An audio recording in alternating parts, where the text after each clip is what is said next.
보니까 동덕여대, 특히나 동덕여대 갤러리에 이 글을 쓰게 된 그 배경이 있어요. 어떻게 보면은 네. 그 글은 여기는 안 넣었는데 뭐라고 했냐면은 동덕여대 갤러리에 야 너네 그 여대 그 라카 시위하는 거 그거 조직적인 거 니네가 밝혀내지 않았냐. 그래서 나 여기다 글 쓰는 거다. 내가 이렇게 써놓으면은 너네가 뭐 하나 더 찾아내겠지. 뭐 그런 식의 글을 썼더라고요. 48시간 자가. 그래서 제가 그게 궁금하더라고요.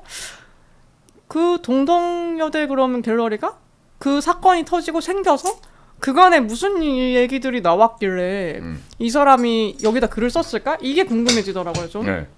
그래서 제가 좀 그거를 한번 쭉 추적을 해봤어요. 예, 내용들을. 이게 뭐냐면은 이 사람들이 어디서 먼저 의문을 가졌냐? 이쪽 동덕에 레디컬 페미니즘 동아리라는 사이렌이라는 그 동아리가 있어요. 네. 여기 그래서 대표자 4인이랑 지금 저런 사람들 해서 이제 뭐 대응 같은 거 한 건데 네. 지금 저기 위쪽에 보면 두 번째 근조환 총대님이라고 돼 있어요. 저거 하나만. 나머지는 다 학생회잖아요. 학교 그렇죠. 학생회. 그리고 4인, 뭐 2인, 1인, 1인, 1인 이러는데 저거는 뭔지도 안 나와 있고 몇 명인지도 안 나와.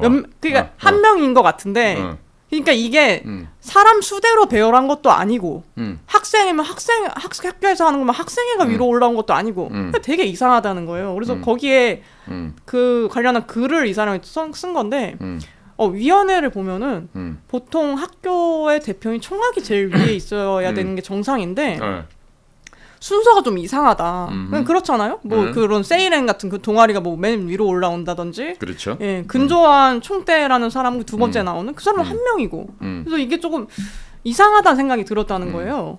근데 이 글을 보고서 그래서 몇몇 사람들은 이게 여성의당 말고 다른 세력이 혹시 있는 게 아니냐라고 이제 의심을 한 거죠. 네.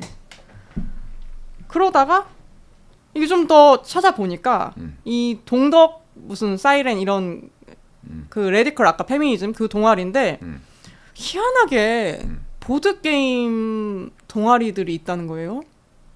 우리 보드게임. 그리고 왜 부루마블 같은 거 뭐 있잖아요.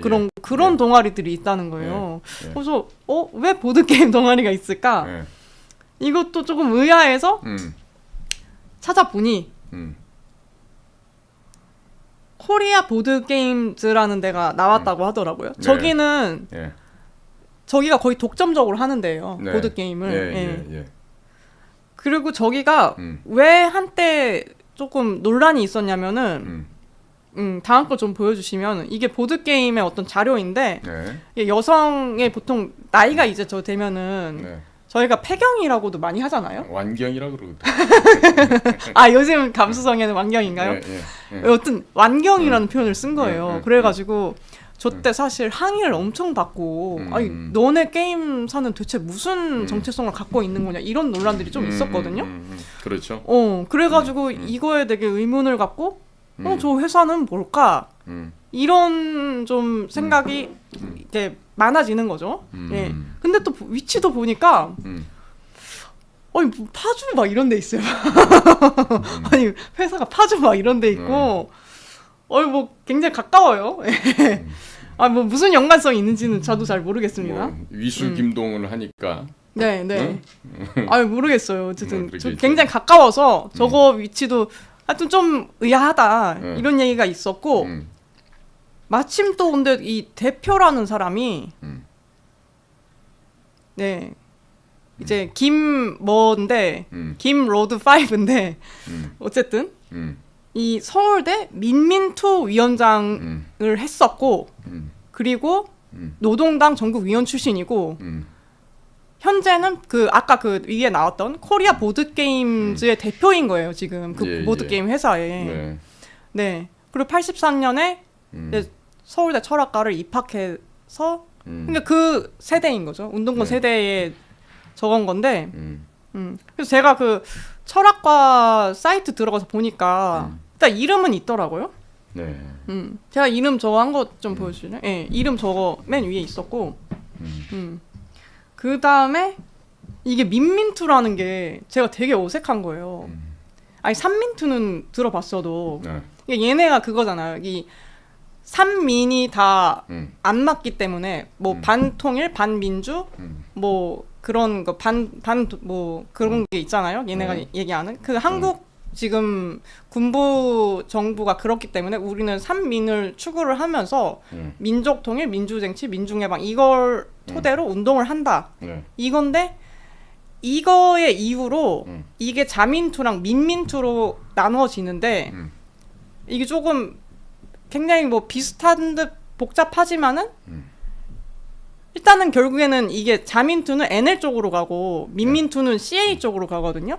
그래서 아까 이 저희 로드5 그 대표께서는 민민투였잖아요. 그러니까 CA 쪽인 거죠. 예. 재헌의회라 그러죠. 그렇죠. 예, 맞습니다. 근데 이쪽이 사실은 더 과격하거든요. NL 쪽보다. 그렇죠. NL은 오히려 대중적인 그런 반미운동 이런 거를 좀 추구하는 쪽이고 쟤네 그 CA 쪽들은 그냥 다 갈아엎어야 된다. 폭력이든 뭐든 상관없고 그냥 갈아엎어서 뭐 사회주의 그런 국가 만들어야 된다는 쪽이라서 오히려 과격해서 90년대 들어서는 거의 볼 수 없었던 걸로 알아요. 그래가지고 원래 성대가 좀 저 CA 쪽이 굉장히 저거 했었는데 그것 때문에 90년대 이후로 성대 쪽이 조금 약해진 게 쟤네가 너무 과격하게 하다 보니까 오히려 많이 잡힌 거죠. 그러다 보니까 운동세도 약해지고 아무튼 그래서 좀 과격한 쪽에 뭔가를 했던 사람이다는 얘기를 드리고 근데 이 사람이 지금까지 해온 걸 보니까 그 전에도 뭐 민중당이라는 데 몸을 잠깐 담았었나 봐요. 근데 그때도 이 당을 뭔가 이렇게 장악하려고 모의를 하고 막 이랬던 거예요. 그래가지고 제명이 되고 또 그 다음 거 이건 이제 좀 최근입니다. 이건 이제 지금 그 전에 이제 몸담았었다던 최근까지 몸담았었다던 노동당에서 있었던 일인데 이제 어떤 사람이 문제 제기를 한 거예요. 우리 당에 언더 조직이 있는 것 같다. 네.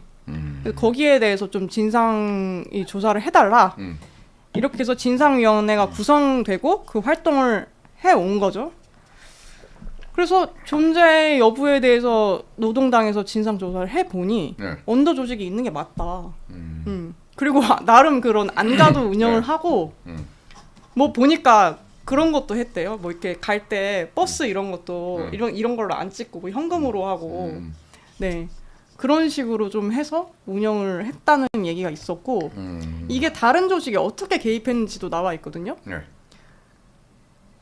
이 사람이 그 사업을 하는 사람이잖아요. 어쨌든 네, 뭐 운동가라고 해도 좀 이렇게 돈을 만지는 사람이다 보니까 그러니까 게임 사업 그렇죠. 보드 게임으로 인건비를 부담을 한 거예요. 예.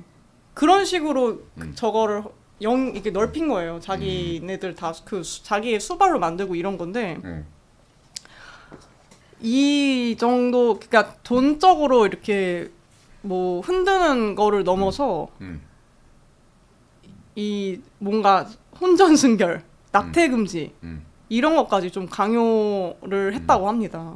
예. 근데 저는 이걸 보면서 무슨 생각이 드냐면은 그 어느 순간부터 페미니스트 하면은 뭐 사비 이래가지고 뭐 비혼 비출산 뭐 비연애 뭐 맞나요? 그런 거가 유행이 됐는데 원래 보통 옛날 좌파들 같으면은 뭐 그냥 뭐 프리섹스 뭐 이런 거 있잖아요. 뭐 여성의 방 이런 쪽으로 가는 게 맞죠? 근데 그런 거부터 그냥 사비라고 해가지고 비혼 비출산 뭐 비연애 이런 걸로 들고 나와서 그런 문화를 만드는 것 자체가 너무 저게 딱 오버랩이 되는 거예요. 저거 지금 얘기한 거랑 이거랑. 거의 아나키스트인데. 예. 무정부주의자들인데. 네. 옛날에 그 이종찬 할아버지가 했던 게 중국에서 결혼제도도 부정하고 가정제도도 부정하고 사회제도도 부정하고 정부 단위 조직도 부정하고 하면서 모든 것이 없어져야 된다 이거야. 그럼 저거는 보면은 굉장히 가부장적인 거야. 맞아요. 굉장히 남자 위주로 돼 있는 조직 문화고. 맞아요. 예. 우리 때 80년대 초반에 그 대학 다닐 때 애들이 저 운동권 애들이 뭐냐면 동지적 결합을 해야 된다 그러고 있잖아. 어디 MT 가거나 뭐 하면은 남녀간에 그 성관계 갖는 게 한 사람하고만 하는 게 아니야. 근데 그거 4대 1로 하는 거야. 실제로 진짜 그런 거 맞나요? 아니 제가 왜 그러냐면은 그런 썰들이 있었잖아요. 썰이 아니고 실제로 경찰 중에 아버지라는 소설책 쓴 김정현 씨라고 해서 한번 찾아봐요. 김정현이라는 작가가 아버지라는 소설을 썼는데 이 사람이 그 당시에 영등포 구청을 점거했던 학생 애들을 진압하러 들어간 적이 있었어. 내가 김정현 작가를 내가 개인적으로 만나서 알아요. 그때 당신이 본 얘기를 하시는 거야. 자기가 왜 그런 소설을 썼냐면 아니 며칠 동안 그 점거를 당하고 있던 영등포구청 들어갔더니 화장지라는 화장지가 다 동이 났더래. 봤더니 있잖아. 그 애들이 있었던 그 자리에 얼마나 많은 코를 풀었는지 말이야. 그 화장지가 그 관계 후에 닦아내고 뭐 이렇게 한 게 보니까 어떤 여자애들은 얼마나 많이 했으면 완전히 푹 늘어져 갖고 거의 반 실신한 상태로 쓰러져 있더라는 거지. 그러니까 자기도 아버지로서 자기도 자식이 있는 경찰관이고 그런데 저 김정현 작가가 그 현장을 보고 자기도 너무 충격을 받은 거야. 아무리 그렇지만 이게 무슨 혁명이라고 그리고 언제 생이 끝날지 모른다고 해가지고 거기서 성관계를 마구잡이를 한다는 거야. 근데 그게 뭐 저도 저 책을 좀 봐야겠지만은 제가 들었던 거랑은 조금 달라요. 그래? 저는 그런 거 없었다고 들었거든요. 아니 그러니까 우리 간사님하고 우리하고 세대차가 좀 있잖아. 아니요. 저는 이게 저는 전에 이제 운동권 출신 분들이랑 있었으니까 자기 그런 거 없다고 그러더라고요. 없기는. 막 절대 없었다고 그러던데요. 아니 저 김 작가님이 직접 그 현장에 진압하러 갔다가 그걸 보고서 한 얘기라니까. 다른 운동권인가 있었나 봅니다. 운동권이 그러면 운동권이 여러 가지라서. 그런 것 같아요. 네. 그 야로스나님 그렇죠. NL이 좀 더 종북인데 제가 좀 보니까 CA나 이쪽이 조금 더 순도 있는 공산주의, 사회주의를 추구하는 집단은 맞는 것 같아요. 여튼 그래서 이 언더 조직이 근데 왜 낙태금지 혼전순결 이걸 강요를 한 게 거의 비혼, 뭐 비출산 이 길로 인도를 하는 게 여성 혁명가는 그렇게 해야지 제대로 혁명을 할 수 있다는 저거예요. 그러니까 임신, 출산, 결혼하면은 일반 그냥 여성으로 돌아가니까 혁명에 몸 바칠 수 없으니까. 그런 데 있잖아요. 예를 들어 중국이나 북한 경우를 보잖아요. 그럼 특히나 중국 같은 경우는요. 소련도 과거 그랬고 이 여성들을요. 공산혁명을 갖다가 진행하는 과정에서 여성은 철저하게 소위 색의 도구로 소위 말해서 소위 말 러브 어페어즈의 그 도구물로 그렇게 철저하게 쓰여집니다.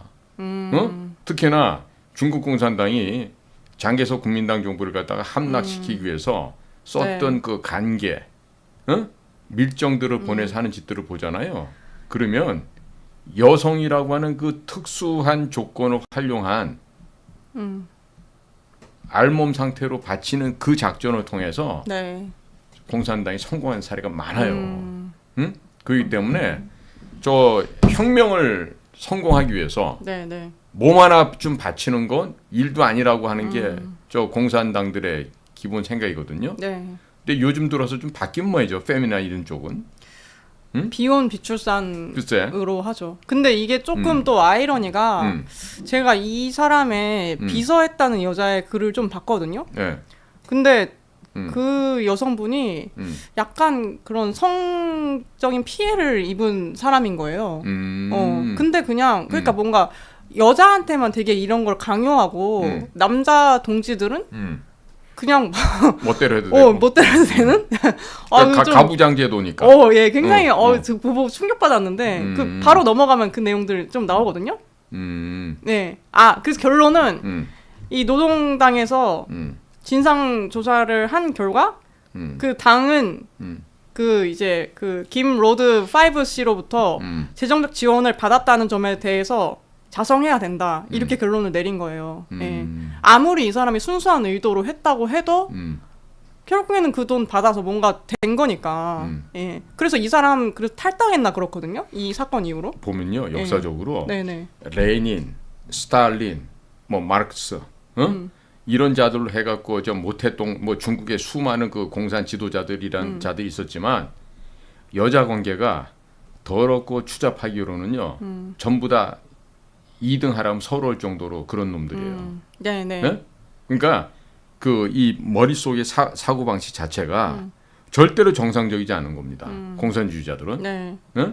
그러니까 여자를 그것도 딸년 같은 여자들도 혁명 과정에서 활용하고 이용해 먹고 또 춤추고 하는 소위 말하는 성놀이개로서의 그런 것들을 너무나도 즐겨온 거죠. 그리고 이게 제가 지금의 그런 페미니스트 상을 심은 게 이런 사람들이라고 조금 한 절반 정도는 확신을 하게 된 게 일단은 서로 운동권들 서로 형이라고 부르잖아요. 네, 남자건 여자건 다 형이라고 부르는 문화가 있는 걸로 알고 있어요. 예, 여자 선배도 마찬가지고 남자 선배도 마찬가지고. 그러니까 그러다 보면은 여성이 없어지는 거예요. 예. 다 남자 비스무리하게 되는 거란 말이죠. 근데 사실은 페미니즘이 최근에 페미니즘이 그렇잖아요. 여자 쇼컷하게 하고 탈코르셋이라고 해서 여성에서 벗어나게 만드는 그런 게 많이 있었잖아요. 저는 그거는 이거 586 영향이다 이렇게 좀 보는 거죠. 예. 그래서 그 내용들이 조금 뒤에 나오는데 제가 형 그 얘기는 뺐고 이 사람이 지금 아까 그 로드 5의 비서라는 그 여자가 노동당에 올렸던 노동당 그 홈페이지에 올렸던 글인데 1. 조직의 의미 이렇게 돼 있어요. 그러면서 언더, 팸, 조직, 우리운동 서로가 부르는 호칭은 다릅니다. 이유는 이 조직은 이름이 없기 때문입니다. 하지만 지향은 분명했습니다. 우리는 조선 공산당의 후계자를 자처하는 조직이었습니다. 공산당 창건 이후에만 진정한 계급 전쟁이 시작된다. 그때부터 혁명사가 곧 당사이고 당사가 곧 혁명사인 진정한 공산주의 운동이 시작된다. 공산당이 없는 상황에서 공산주의 운동이 취하는 모습은 오직 공산당 재건뿐이다. 창건뿐이다. 우리 목표는 당 재건이었습니다. 이렇게 되어 있는 거예요. 예. 이게 좀 무서운 내용이죠. 네. 그러니까 지금 보면은 철저하게 마치 1917년 러시아에서 일어났던 그 볼셰비키 혁명하는 공산당 창건 준비위원회 활동하는 사람들 같아. 하는 행동들이. 예?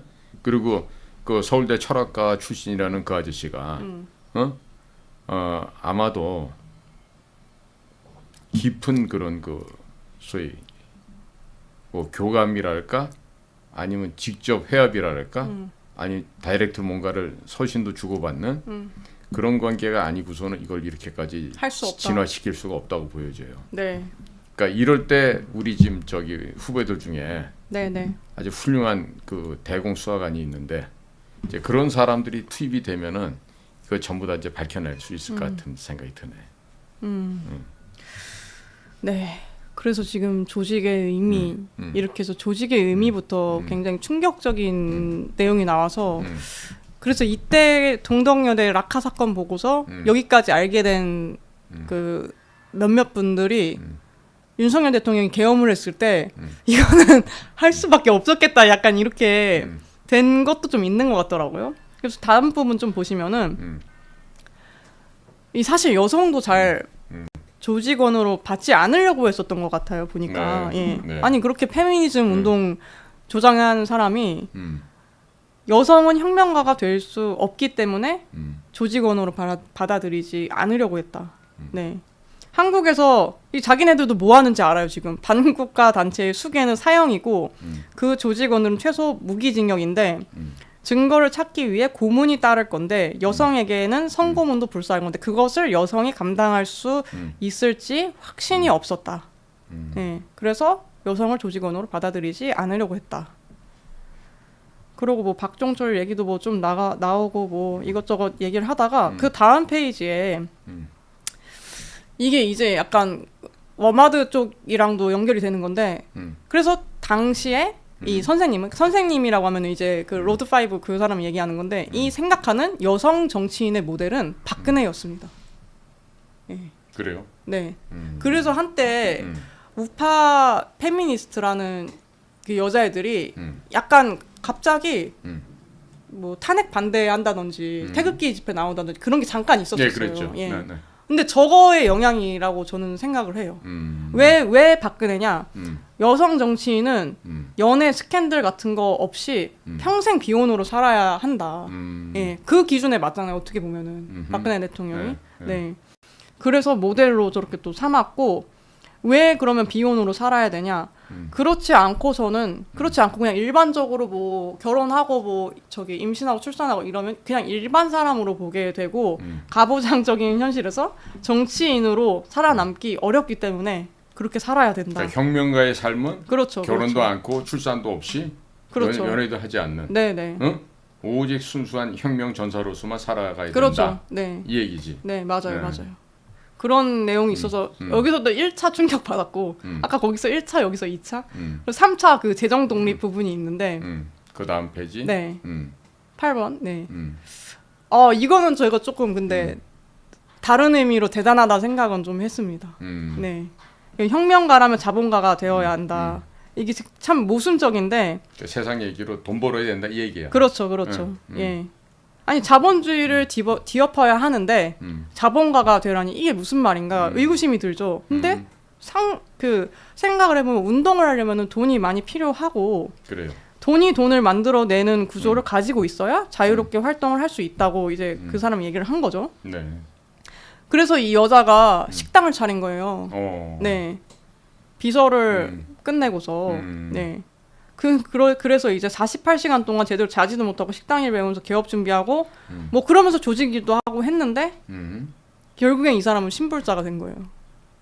네. 어쩌다가? 제대로 안 된 거죠, 뭐 식당이. 자본가도 못 되고 신불자가 된 거예요. 그렇죠. 네. 아이고 저런. 그러니까 이제 그 로드 5가 이제 자기가 다 그렇게 얘기해놓고 너라면 그냥 잘할 줄 알았다.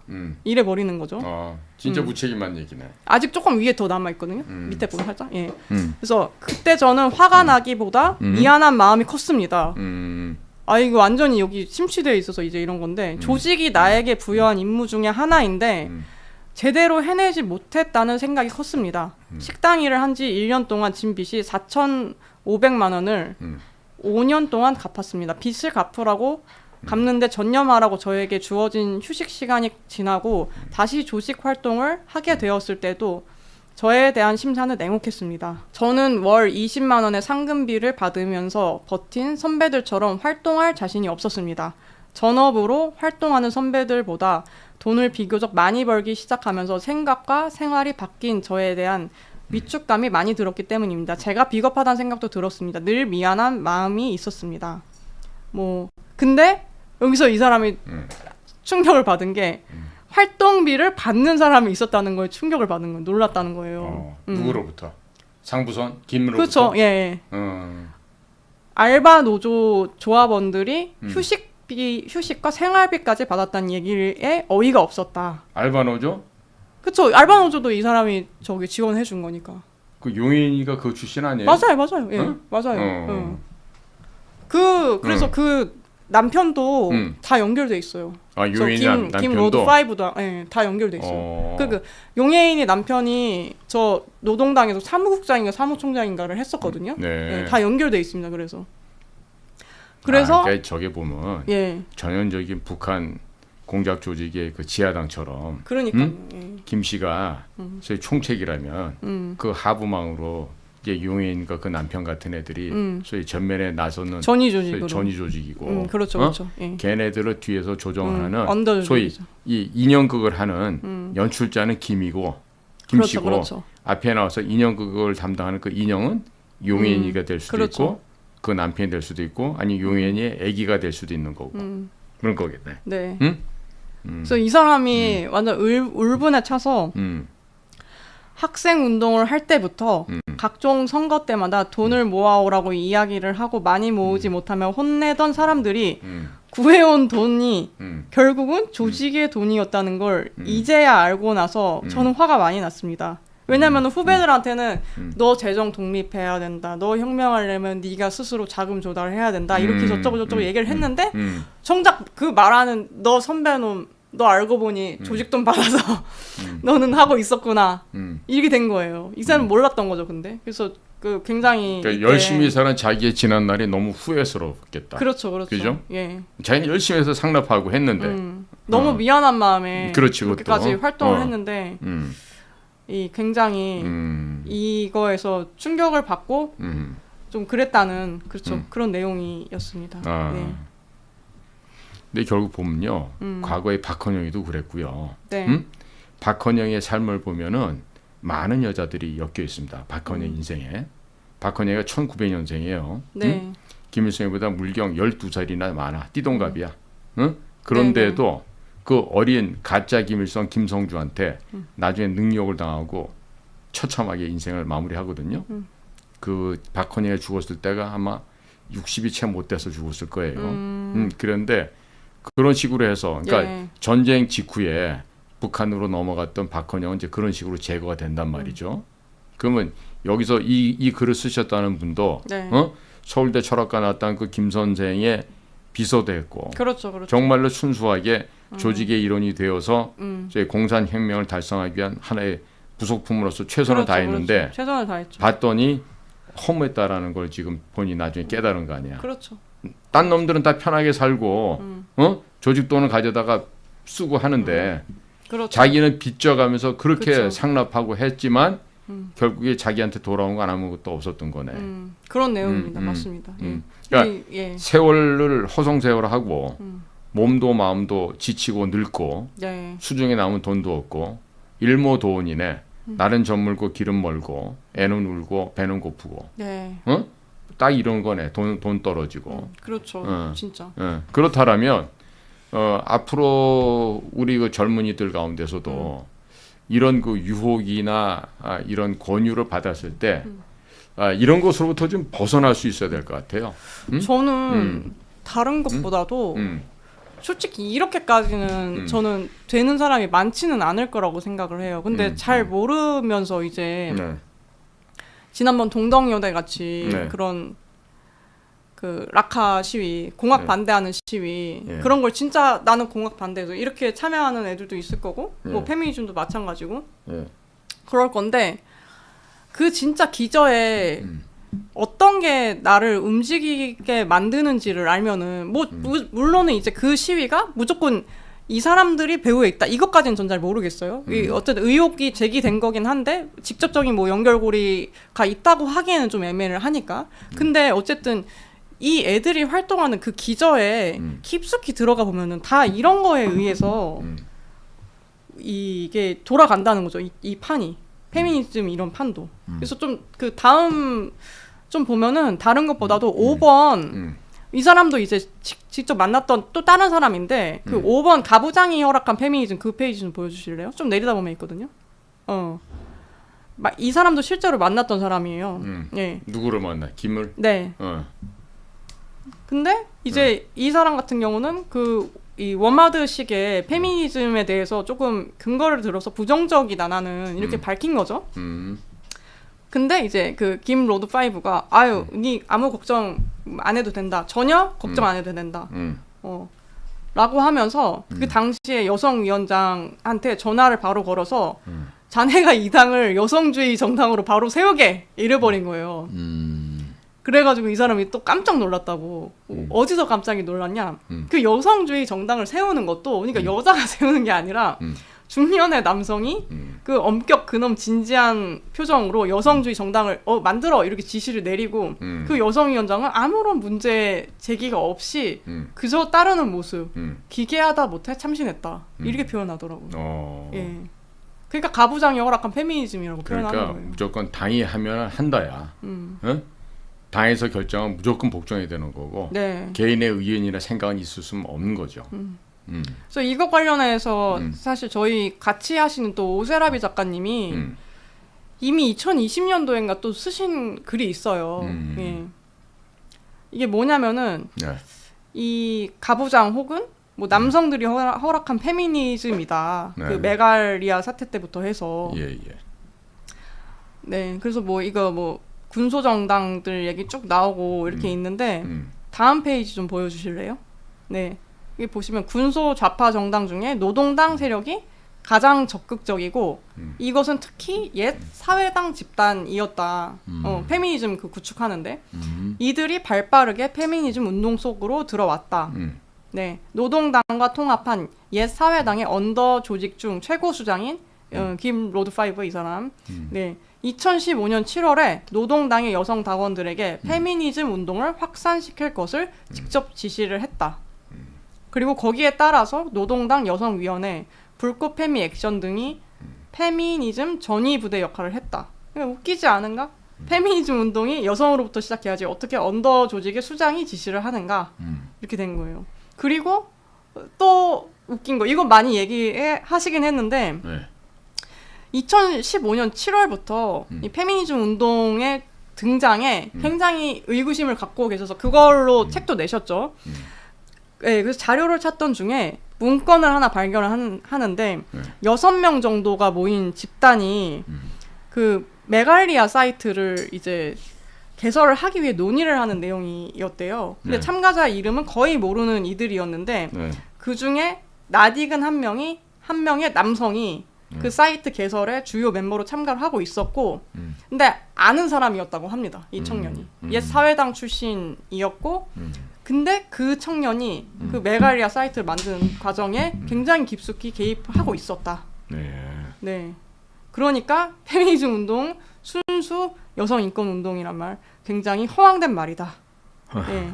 좌파 정당 운동권 남성들이 개입한 것이다. 이런 내용입니다. 이거를 보고서 이 갤러리에서 그래서 한동안 그 이름을 넣어서 글을 올리면은 다 내려갔었대요. 아, 저 이름만 쓰면? 네, 김 로드 5를 쓰면은 그 관련한 글을 쓰면은 다 썰리고, 네, 그랬었다고 하더라고요. 거의 뭐 저 김 선생이 부르면 안 되는 사람이에요. 볼드모트예요 거의. 저기 뭐야 서열로 따지면 제일 높겠는데? 그러니까요. 어? 왜냐면은 문재인이나 박선원이보다도 높겠는데? 그럴지도 몰라요. 아니 저는 이제 북이랑은 저 사람이 어떻게 연결되어 있는지는 잘 모르겠는데 확실한 거는 완전 그런 빨간 족인 거는 확실한 것 같고 제가 무서운 거는 직접 저렇게 자금 조달이 되는 사람이니까 자기 아니, 사업체가 있고 지금 보면요 그게 굉장히 무섭죠. 박선원 씨에 대해 갖고 이렇게 평가했던 뭐 언론사가 있어. 응? 네네. 그런데 거기에 같이 일을 했던 우리 국정원 출신 하나가 지금 박선원이로부터 지금 고발을 당했다는 거야. 왜요? 당 서열이 더 높다고 이렇게 얘기했다고. 그 뭐 지극히 합리적인 의심으로 우리 국정원 출신 요원이 얘기를 한 건데 이제 그걸 가지고 이제 시비를 거나 봐. 그러니까 홍장원이 메모가 그 저기 뭐냐 그 필적 감정을 했을 때 박선원이 거로 나왔다 그랬잖아요. 응? 그러니까 거기에 대해서는 시비를 못 걸고 있어. 그런데 자기에 대해서 어떻게 얘기한 거 뭐 당 조직에서 뭐 어떻다. 그런데 이제 그거 가지고서 이제 뭐 사실이 아니라고 이제 뭐 시비를 거는 걸 것 같은데. 그러고들 있더라고요.